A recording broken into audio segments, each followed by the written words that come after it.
हमारी संस्कृति, हमारे संस्कार सदा रहें हमारे साथ। सब्सक्राइब करें तिलक।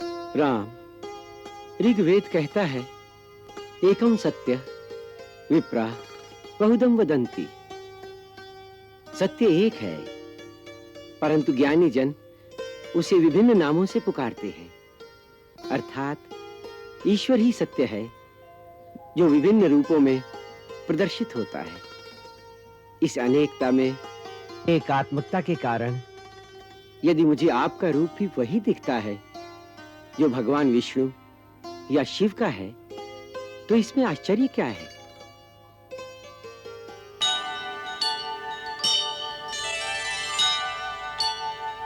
आप उस अवस्था में पहुंच चुके हैं जहां आपको प्राणी मात्र में भगवान का ही रूप दिखाई दे रहा है, इसीलिए आप ऐसा कहते हैं।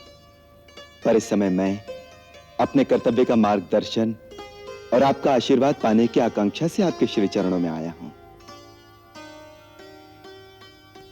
ठीक है, आप इस समय मानवीय लीला करना चाहते हैं तो ऐसा ही सही।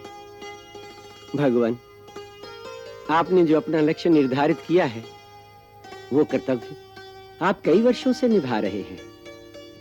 आपके इस कर्म रूपी यज्ञ की पूर्ण सफलता के लिए मेरे गुरुदेव भगवान अगस्त्य ही आपको आशीर्वाद दे सकते हैं।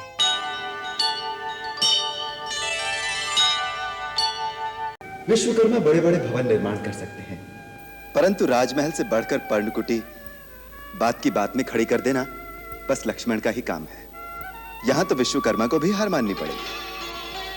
आपका प्रोत्साहन ही मेरी प्रेरणा का स्रोत है भैया। मैं तो केवल आपका दास हूं।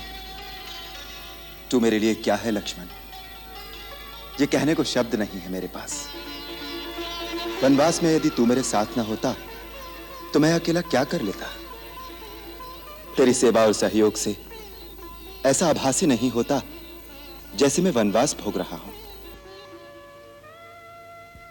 तू मेरा भाई ही नहीं, आज्ञाकारी पुत्र के समान सेवा करने वाला और पिता के समान प्रतिपालन करने वाला भी है।